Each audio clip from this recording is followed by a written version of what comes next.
What do a starfish, a jellyfish, and a clownfish have in common? Well, they're all fishes, right? Surprisingly, no. Turns out only the clownfish is actually a fish, and the starfish and the jellyfishes aren't fish at all. In day-to-day life, we like to group organisms based on simple observations, like what do they look like, or where do they live, for example. So over here, the starfish, the jellyfish, and the clownfish, they all live in water. So it's easy to think of them as fish. Now, that might be good enough for everyday conversations, but in science, we need a more reliable way to group living things. So instead of just appearances or habitats, scientists like to group organisms by comparing their traits. This system of grouping is called taxonomy. So think of taxonomy as a system that scientists use to group and name organisms by using their shared and unique traits. But wait, there are millions of different organisms on Earth. How in the world do we organize them all? Well, some common traits we use to organize are the cell type, the number of cells, or how organisms consume food and gain energy. This helps us create a hierarchy or levels, and that helps us a lot. It'll make a lot of sense as we dig into it. Okay, so let's start. The broadest level is called a domain. There are 3 domains: bacteria, Archaea, and Eukarya. Every living thing on Earth belongs to one of these 3. And guess what? The domain classification is based on the cell type. So the bacteria and Archaea cells, they don't have a nucleus. In other words, they are prokaryotes. At first, scientists grouped them together because they both look similar, they both lack a nucleus, but later they discovered that the cells of Archaea were fundamentally different from that of bacteria, because of which many of these could survive in extreme environments where bacteria couldn't. So they were given their own domain. And Eukarya include organisms whose cells do have a nucleus. So these are eukaryotes. Every organism having a nucleus, which includes plants and animals, you and me, we all belong to Eukarya. Okay, now we can go one level down in the hierarchy. This level is called kingdom. The kingdom classification is mostly on the cell number and how organisms gain energy. Now, bacteria and Archaea are mostly unicellular, so there isn't much to classify, and therefore they each get just one kingdom: Eubacteria and Archaea. But the domain Eukarya is very diverse, and so it is divided into 4 kingdoms. We have Plantae, which are basically multicellular organisms that can create their own food through photosynthesis, so they are autotrophs. Then we have Animalia, again, multicellular organisms, but they cannot produce their own food, so they get food by eating other organisms, or they are heterotrophs. We also have fungi, like mushrooms, which we initially thought were just plants. But unlike plants, fungi don't make their own food, so they are heterotrophs. But unlike animals, they don't ingest their food. Instead, they absorb nutrients directly from their surroundings. And many fungi also play an important role as decomposers, breaking down dead material and recycling nutrients. Finally, we have Protista. What are these? Well, some eukaryotes don't quite fit into plants or fungi or animal kingdoms, right? For example, look at seaweeds.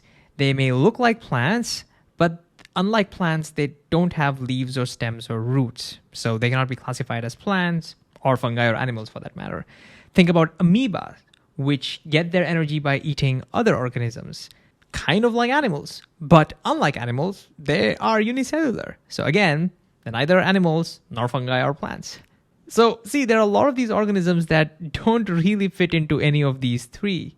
And so scientists group all of those together under the kingdom Protista. This ensures that every single organism on the planet is classified into 6 kingdoms, the 6 kingdoms of life. Each kingdom plays an important role in keeping our ecosystem running. For example, Plants produce food for most organisms on land, and a lot of protists do something similar in the oceans. They form the foundation of many aquatic food webs, and they both release oxygen, essential for almost all living things. Animals help keep ecosystems balanced by pollinating plants, dispersing seeds, controlling populations, and building habitats. And when organisms die, it's the fungi and the bacteria that break them down, returning those nutrients back into the ecosystem. And many bacteria also help digest food inside other organisms. In fact, your own gut is full of them right now. And archaea recycle important elements like carbon and nitrogen, often in extreme environments where almost nothing else can survive. But as far as classification is concerned, kingdom is still a very broad group. I mean, think about it. Animalia, for example, includes everything from tiny insects to elephants. So we keep dividing organisms into smaller and smaller groups. Each kingdom is divided into many phyla. Phyla is plural, phylum is singular. Each phylum is divided into many classes. Each class is divided into many orders. Each order is divided into many families. Each family into many genera. Again, genera is plural, genus is singular. And finally, each genus into many species. As we move down this hierarchy, the groups become smaller and the organisms within them have more and more in common. And the species is the most specific classification group in taxonomy, which means organisms in the same species are very closely related and share the most characteristics. As a result, a species refers to one particular type of organisms, such as, say, modern humans, Homo sapiens. So now let's go back to our original question. What do these three have in common? Well, all of their cells have a nucleus, so all of them belong to the domain Eukarya. But that's not all. They're all multicellular organisms, and they get their energy by eating other organisms, which means they all belong to the kingdom Animalia. But after that, their paths begin to separate. Clownfishes, for example, have a backbone, so they are grouped under a phylum called Chordata. We don't need to memorize this name right now. What matters is that since clownfishes have a backbone, they are grouped in this phylum. But a starfish doesn't have a backbone. In fact, it has spiny skin, and it has a unique 5-part body plan, and it has suckers, and so on. Organisms with these traits are grouped together into a different phylum. And again, we don't need to memorize this phylum name right now either. The key idea is that starfishes have a different set of traits, so they are classified in a different phylum. And what about jellyfishes?